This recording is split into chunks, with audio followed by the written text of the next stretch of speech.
Figuring out how much your personal injury case is worth can be confusing for many people, but it doesn't have to be.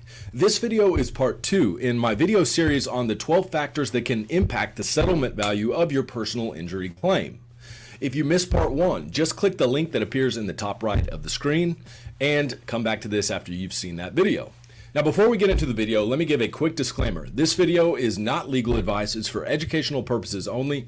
If you've got a question about a personal injury claim or any other legal question, talk to a lawyer in your state. Now, with that out of the way, let's get into today's video. In this video, we'll talk about the 4th and 5th factors that impact the value of your personal injury settlement. So let's dive right in. Factor number 4 is the nature and severity of your injuries. The nature and severity of your injuries will always play a major role in the value of your case. A case involving, for example, a soft tissue injury is in general worth less than a case involving a hard injury like a broken bone or a head injury of some sort, concussion, things like that.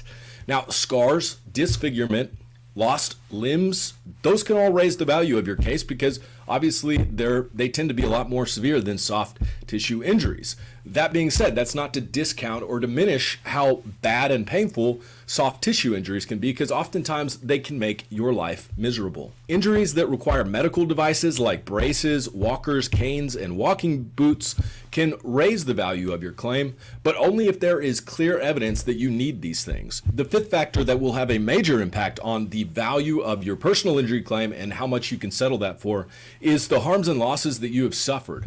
This is otherwise known as damages. Damages are the value in terms of dollars of what has been taken from you as the plaintiff by no fault of your own. Harms and losses can fall into one of 2 categories. First, the harm that money can fix. The second category is the type of harm that money cannot completely fix, but it can at least make up for. Now, let's talk about the first category of harms and losses, the type that money can fix. This category is the easiest to understand and to calculate. Some lawyers refer to this category as economic damages. It includes things like your medical bills and lost wages from having to miss work due to your injuries. It also includes the loss of earning capacity. Now, a lot of people aren't real clear on what a loss of earning capacity is and how to calculate it. In Texas, lost earning capacity is measured not by what a person actually earned before they were injured, but by what the person's capacity to earn was, even if he or she never worked in that capacity in the past. Factors that may show lost earning capacity include evidence of your past earnings, your stamina, efficiency, and ability to work with pain, and your work-life expectancy. Now, I will give you an example that will illustrate how I have calculated loss of earnings capacity in previous cases. This is a hypothetical example. So with that being said, let me get into the example. A man is driving down the road one day when suddenly out of nowhere he is hit by another car. Another car slams into his vehicle, and the man suffers a knee fracture in the crash and blows several discs out in his neck and lower back from the impact. Before the wreck, the man worked at a chemical plant as a chemical suit cleaner. His job was to spray dangerous chemicals off of protective suits. This job was physically demanding on him because he had to lift and carry a heavy fire hose, stay on his feet for long periods of time, and work long shifts. He made almost $2,500 per week doing this, so that was very good money for him. His healthy knee and back were taken from him in the wreck. As a result, he had lost his ability to do heavy lifting that being a chemical suit cleaner required of him. Instead, he was forced to take a series of less demanding supervisory jobs that paid him less money. In these jobs, he was only able to earn closer to around $2,200 per week. So that's about $300 less than he was earning before the wreck. Now, based on these facts, I was able to calculate the dollar amount of the injured man's loss of earnings capacity. Here's the formula that I used. I'll show that on the screen so you can take a look. Now, economic damages also include things like the cost of future medical treatments, prescriptions, and a loss of earnings capacity into the future. You would add them up to the past economic damages, and that would give you your total economic damages figure. But we're not over. Now we move on to the second category of harms and losses, the type that you can't completely fix with money, but money can certainly help make up for them. So some refer to these as non-economic damages. Non-economic damages means money for things like pain and suffering and the loss of enjoyment of life. Things that are very valuable to us but are really hard to put a price tag on because they're so important and they are not things that are traded in an open market. So how can you value these types of harms? Well, I've actually got a formula and it's easier than you think. I rate a person's injury using 3 factors: pain, duration, and interference. And we'll get into those factors in a second. Now, this formula is based on a book that I highly recommend for any personal injury lawyer who has never read this book before. I'm guessing, though, most personal injury lawyers have a copy of this book very close by to where they work. It's called David Ball Damages, 3rd edition. And this book has a great formula that I like to use for calculating non-economic damages like pain and suffering. So with that said, let's look at the formula for calculating the dollar amount of your non-economic damages. First, we're going to want to look at the pain scale. Ask yourself, how bad does my pain hurt? Where on the pain scale from mild to horrendous pain does the intensity of your pain fall? It could be mild, it could be medium, or it could be the worst pain you've ever experienced in life and the worst pain you could ever possibly think of experiencing in life. For example, if someone's carelessness hurts someone's shoulder and the pain is not too bad, then there should be money to make up for that pain, but not much. Not too bad means low on the pain scale, and in a case like that, a plaintiff might ask a jury for a few $1,000s over and above the medical cost and loss of income. Now let's move further up the scale into the medium area. If the pain is worse, it's the kind that you can't put out of your mind. Maybe it's bad enough that it even keeps you from doing certain things that you could do before the wreck or before your injury, like keeping you awake at night. You can't sleep anymore, even when you take the pain medication. That might be the type of case where you would ask for a verdict in the tens of thousands of dollars beyond the medical costs and lost wages.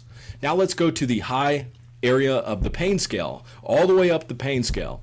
This is searing pain, the kind that just won't go away, the kind that makes every waking moment of your life miserable, the kind of pain that robs you of all joy in life, and it's the only thing that you can think about.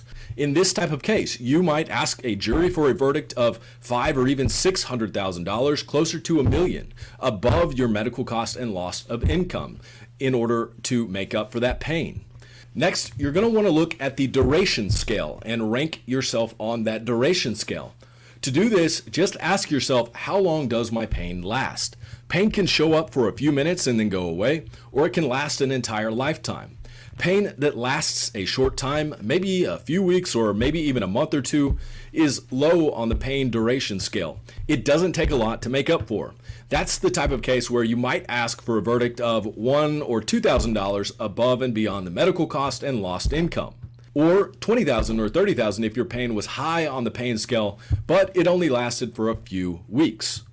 But for pain that lasts 2 or 3 years, $30,000 is just not enough because that pain has intruded on a big part of your life. In a case like that, you might want to ask a jury for a verdict of a few $100,000 or even more depending on how long you're going to have to live with this new pain.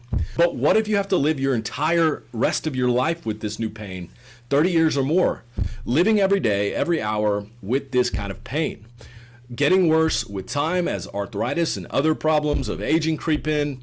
You lie awake at night knowing that no matter what you do in terms of treatment, you're never going to be completely rid of this pain. Your pain is never going away. It will only get worse. That puts it at the top of the scale where you might have to ask a jury for $2 million or more beyond the medical cost and lost income. And then finally, you want to look at the interference scale. Ask yourself, how much does my injury prevent me from doing? How much does it interfere with my life? Some injuries might have little or no interference with your everyday life. You could still do the things that you used to do before the accident, and so that's low on the interference scale, while other things might have totally changed your life. It might have totally left you incapacitated, meaning you can't do anything without help. If you can do all of the things that you used to do before your injury, then it does not take much to make up for in terms of dollars. For example, maybe it's just a limp. You can still get around and walk. You might ask a jury for something between $3,000 and $10,000. depending on how bad the limp is and your specific circumstances like age and other things. If there are a lot of things that you used to do that the pain keeps you from doing now, things that were important, big parts of your life, things that made your life worth living, and now they've been taken away from you, that takes more money to make up for. For example, maybe it's too painful for you to do housework or yard work now. Maybe you need help walking. Maybe you can't ride in a car for more than a few minutes without severe pain. Or maybe you can't pick up and play with your kids without severe pain because of the accident. That's a major intrusion on your life. That's around the middle of the scale, which puts it in the range of $500,000 or more. At the top of the scale, the pain is so bad that you cannot do anything. Everything in your body that you used to be able to do, now someone else has to do for you. That's even simple things like going to the bathroom, taking a shower, cleaning yourself, things like that. You can no longer do this. That's a miserable way to live, and it's no fault of your own. In a case like this, you might need at least a few $1,000,000 to make up for what you cannot do anymore, on top of the amount for how bad it hurts and the amount for how long it lasts.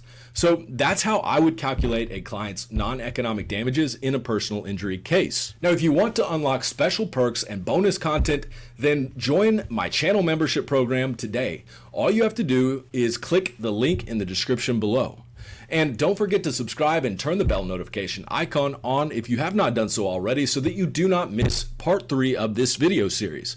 And as always, thank you for watching.